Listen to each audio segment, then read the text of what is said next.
जय हिंद, नमस्कार साथियों। तो आइए आज बहुत ही इम्पोर्टेंट चैप्टर लेकर आए हैं, अंतर्राष्ट्रीय सीमाएं।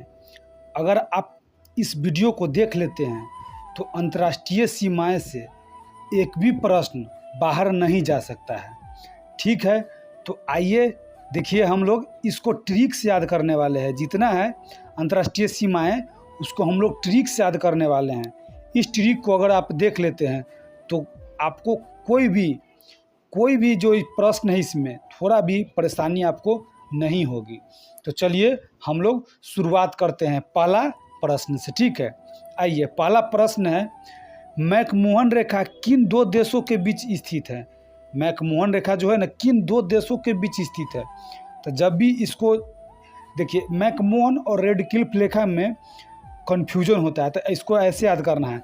मैकमोहन, मोहन को हम लोग कहाँ भेजेंगे? तो मोहन तो भारत के है ही, उसको हम लोग चीन भेजेंगे। कहाँ भेजेंगे? चीन। ध्यान में रखिए, मोहन जो है ना, मोहन वह तो भारत के हैं ही, लेकिन उसको चीन भेजेंगे। तो इस तरह से याद करिएगा, मैकमोहन रेखा किन दो देशों के बीच है? तो मैकमोहन रेखा, हम भारत के तो है ही है, इसको हम चीन भेजेंगे। तो मैकमोहन रेखा भारत और चीन के बीच है। इसका ऑप्शन सी हो जाएगा। समझ रहे हैं? चलिए अब दूसरा प्रश्न देखते हैं। दूसरा प्रश्न है रेड क्लिफ। देख लीजिए, बहुत बार पूछा जा चुका यह प्रश्न है। रेड क्लिफ रेखा किन दो देशों के बीच है? तो समझिए, रेड लाइन जो होता है ना, वह खतरा की निशानी होता है। तो समझ लीजिए, रेड क्लिफ ये तो भारत और पाकिस्तान, भारत को अधिकांश खतरा पाकिस्तान से है। देखिए, तो देख लीजिए, रेड जो होता है ना, रेड जो होता है वो हो जाता है आपको खतरे की निशानी। तो जब खतरे की निशानी हो जाएगा तो भारत को खतरा किससे? पाकिस्तान से ही है। तो ठीक है, तो भारत और पाकिस्तान इसका हो जाएगा। चलिए अगला प्रश्न हम लोग देखने वाले हैं। हिंडनबर्ग रेखा किन दो देशों के बीच है? तो जब भी हिंडनबर्ग के बात आ जाए तो हिंडन को हम हिंदन कहेंगे। हिंदन कहेंगे। हिंडन को हम क्या पढ़ेंगे? हिंदन।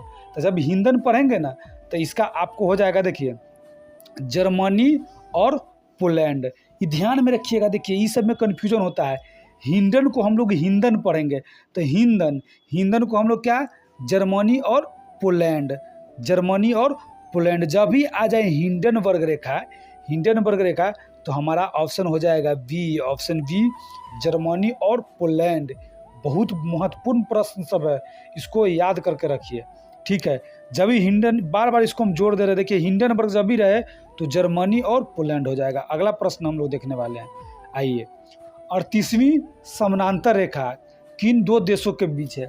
तो जब 38वीं समानांतर रेखा की बात करें तो यह हो जाएगा उत्तर कोरिया एवं दक्षिण कोरिया। देख लीजिए, उत्तर कोरिया और दक्षिण कोरिया। जब भी 38वीं समानांतर की बात करें, उत्तर कोरिया, दक्षिण कोरिया, और वहीं 49वीं समानांतर रेखा, तो यह हो जाता यूएसए और कनाडा के बीच। तो वो आगे आने वाला है वह प्रश्न, पहले आप इसको देख लीजिए।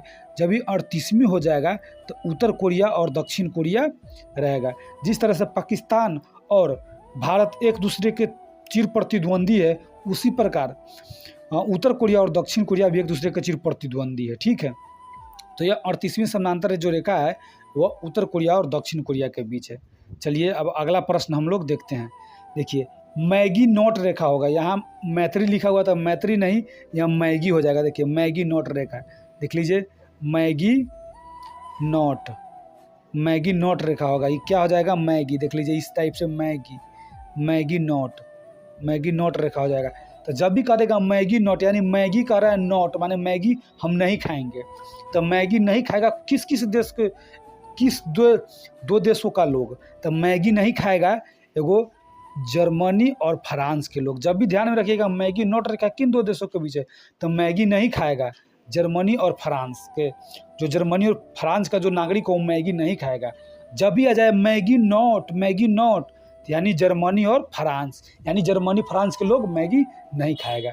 चलिए अगला प्रश्न हम लोग देखते हैं।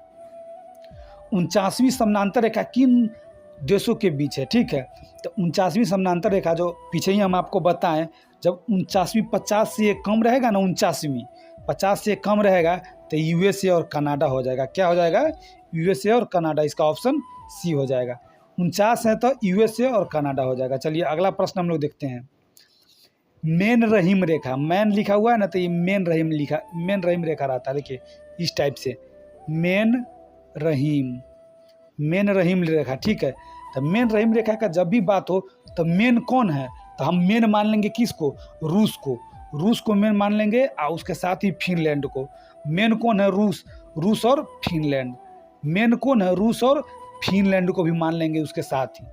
चलिए, तो जब भी आ जाएगा मेन रहीम, तो मेन रहीम रूस और फिनलैंड, ऑप्शन इसका बी हो जाएगा।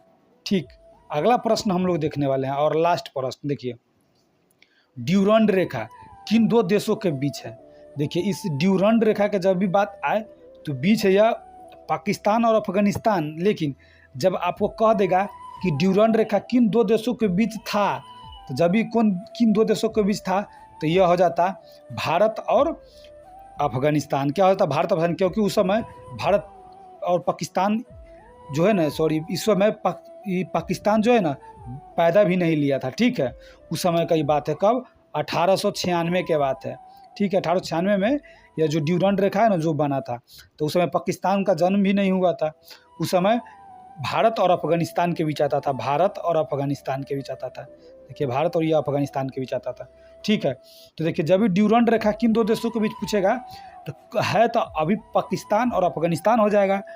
पूछेगा किन दो देशों के बीच था और भारत ऑप्शन में है, तो भारत और अफगानिस्तान हो जाएगा। तो ये रहा अंतर्राष्ट्रीय सीमाओं से बहुत ही महत्वपूर्ण प्रश्न, जो कि एग्जाम में बार बार पूछा जाता है, ठीक है, और कन्फ्यूजन बहुत होता है। तो हम आप इसको ठीक से बता दिए हैं। अब आप इस वीडियो को देख लीजिएगा, तो कोई भी परेशानी